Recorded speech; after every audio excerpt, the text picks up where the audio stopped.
Right. We will switch into a very important point, as we said previously, the process of market segmentation, targeting, and positioning.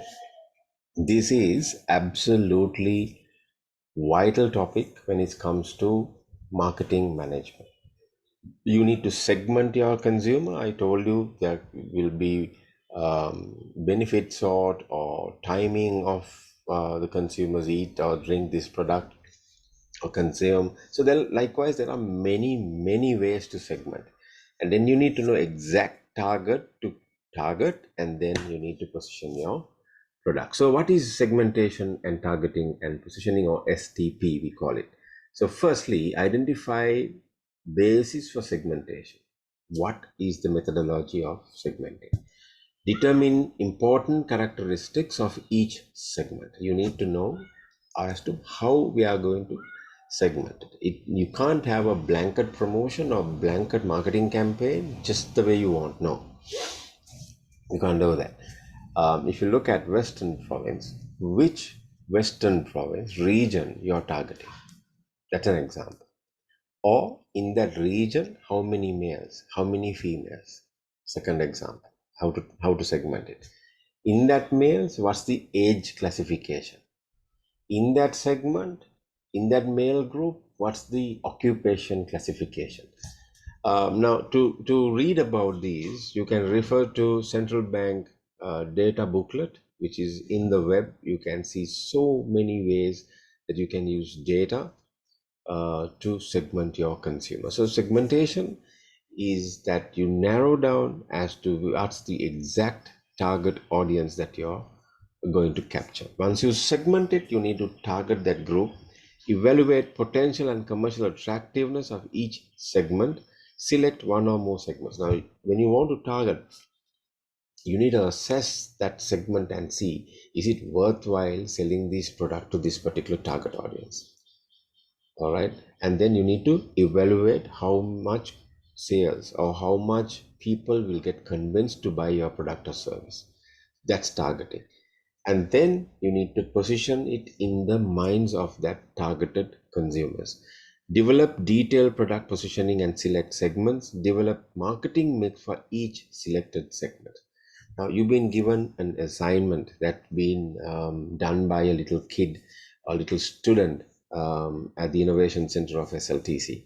It's a boat. Now, you can't just sell this boat to anyone. You need to classify the segments.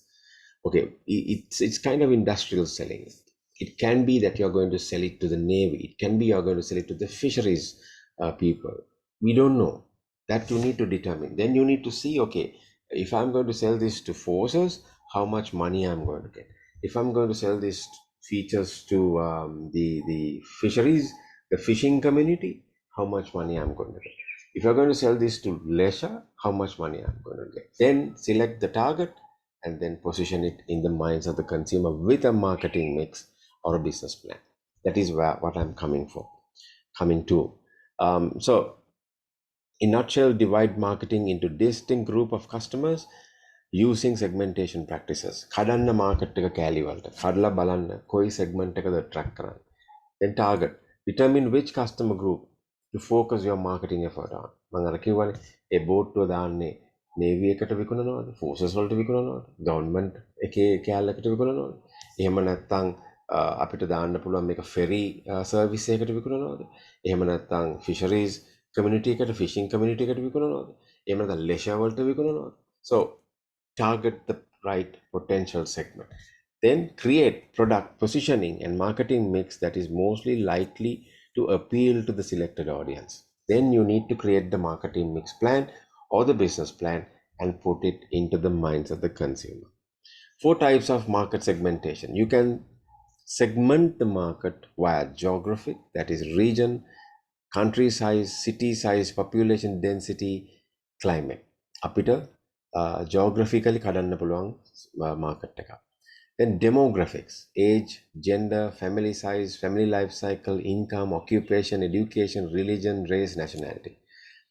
Psychographics වලින් කඩන්න පුළුවන්, social class එකෙන් කඩන්න පුළුවන්, lifestyle කඩන්න පුළුවන්. And then finally behavioral, purchase occasions, benefit sort, user status, usage rate, and loyalty status, like likewise. So we have four different ways of breaking the huge market into specific segments. I repeat, specific strategic segments, right? And once you do that, then you need to target it. So how we are going to target? So market targeting strategies, undifferentiated or mass marketing, whole market with one offer, we can ignore, right? You can use that option if you are really suitable, but it's better to target. But there are products that you have to take it to. Now if you look at Pampers, it goes for babies. That's mass marketing. It goes for baby chocolates, Kit Kat. It goes for anyone, right? But there can be a different another strategy called differentiated segment, that is segmenting the market. You're not going on mass marketing, you're segmenting. Decide to target several different market segments, separate offers for each. Or you can have a concentrated marketing or niche marketing. So you operate on that particular segment, you're not bothered about other segments. Or micro marketing, local marketing or individual marketing, right? You target a city only, right? Or a neighborhood only, right? Or you can target one particular person only, right? So these are the ways of targeting your consumer, and this has to be told to you in practice. When the case study is done, don't worry, you'll understand what are these strategies. But only thing that is that I need you to understand, read about it, right, and see whether you get the science behind segmentation and targeting. So target market types, um, it can be geographic, demographic, psychographics, behavioral. So this is segments. Now we are talking in a different language. When you segment, that can be um, refined as a target market. Targeting a market. Target karna market taka, right? The target market and market targeting is different, right? But I'm talking about target market. So target marketing and segmentation has a correlation because it is how we consider of going into micro focusing a particular group, or depend on the product, you can go mass marketing, right? So how are we going to do it? Positioning. Now we have done our segmentation, we have done our target, we have now decided, okay, fine, let's go on like this. Now how to position? Customer needs, we have to look at customer needs, your offering, and competitor offering. We need to see this. So customer need, your offering, it's a unique selling point, or we call it the USP. Your offering and customer need. What's that unique thing that triggers a consumer? Unique selling point. Customer needs, competitor offering, you're in trouble. If customer needs and competitor offering is greater than yours, you are in trouble. Your offering, competitor offering, you need to see. Yes, that's called strategic. Well, your offering and competitor offering, you need to see what's the edge, right? But if you consider all these three factors, that's called strategic positioning, meaning your offering has to be very unique than the competitor. Your offering must suit to the consumer needs and wants. And then you need to address it to the minds of the selected target and say, hey, look, I have the better product than the consumer. Just think why you buy regularly certain products like toothpaste, a brand like Clogard or Signal, or Colgate. Now I buy Colgate. Why? Because it's been positioned in my mind as the world's best toothpaste. Oral-B. Why I buy the Oral-B toothbrush? It's been positioned as the world's best toothbrush. Meaning, I will never move out. Meaning, I have become brand loyal. So positioning, the right positioning, can take a consumer to a level of brand loyalty. Four types of marketing warfare, the strategic square. Okay, now this is something that you need to know, because we need, as marketing heads, we are geared up with certain strategies, and that is almost similar to military. Well, if you look at, this is additional info for you.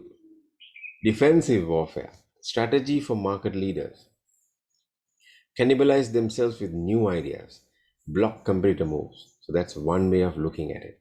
And then offensive warfare, strategy for number two or number three. Now, when we do the case study, you'll be understanding what kind of a warfare that Melbourne went in or TVS went in.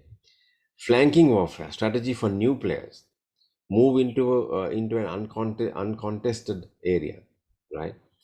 Create the element of surprise. So this is flanking, right? And then we have guerrilla warfare, strategy for small players. Find a market small enough to defend. Be prepared to exit at a moment's notice. So this is kind of niche marketing.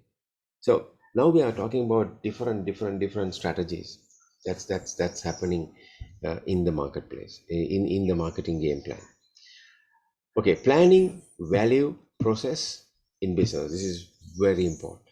Right now, you understood how we do the segmenting, marketing, the targeting, positioning, and all that.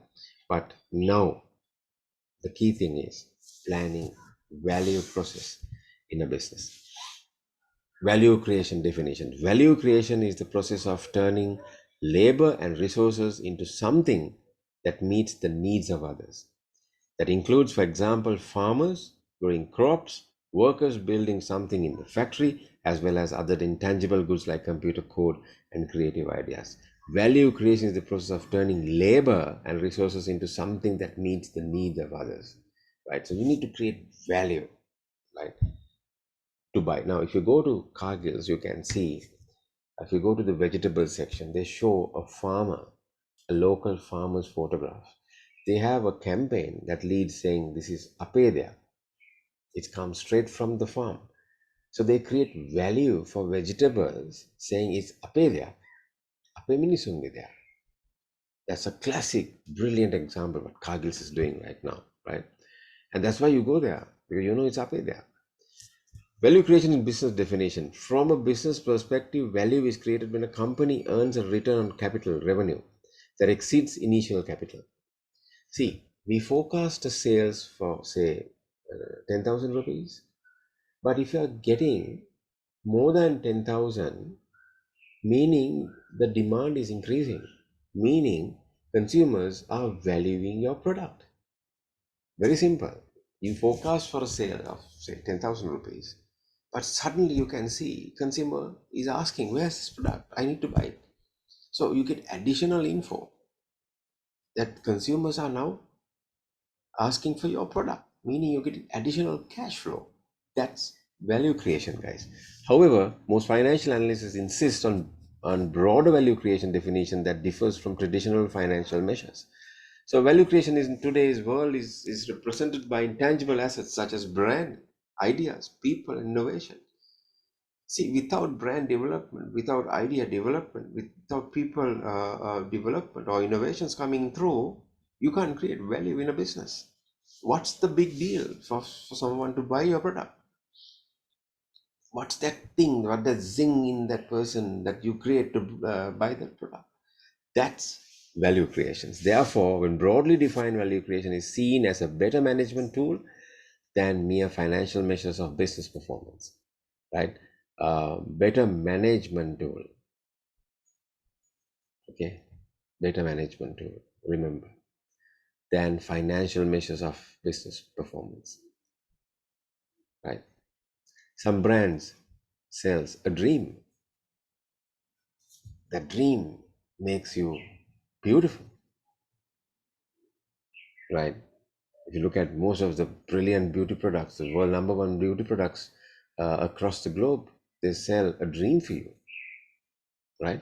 So value creation for a customer. For a customer, it means creating products and services a customer finds consistently useful. Now, this is from the business point of view. It's not merely just creating something, but it's a management tool. But for a consumer, it is giving products and services to meet their needs and wants, and consistently. And if you look at from the value creation of employees point of view, but companies cannot deliver outstanding products and services without professional and dedicated employees. So, internal consumer satisfaction, great place to work, smile, consumer satisfaction, employee satisfaction equals. If an employee is satisfied, he'll give the best. Like me, I'm satisfied with SLTC. So I'll give the best that no other can give it to you. I don't care about others. They might be not satisfied with that's their problem.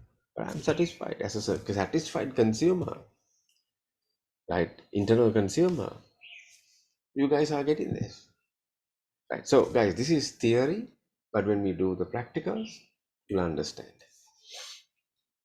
Value creation for investors. If the business is at a zing, creating value for investors involves delivering high returns on their capital consistently, because investors says, okay, I'll invest more because it's booming. This requires attractive profit margins and strong revenue growth. All this can only be achieved if a business delivers sustained value for customers. Always remember, if there's customers, there's business. If there's business, there's customers. So that comes to a model called business model canvas. All right. So let's go back to the next recording where I explain the business model canvas with the business plan.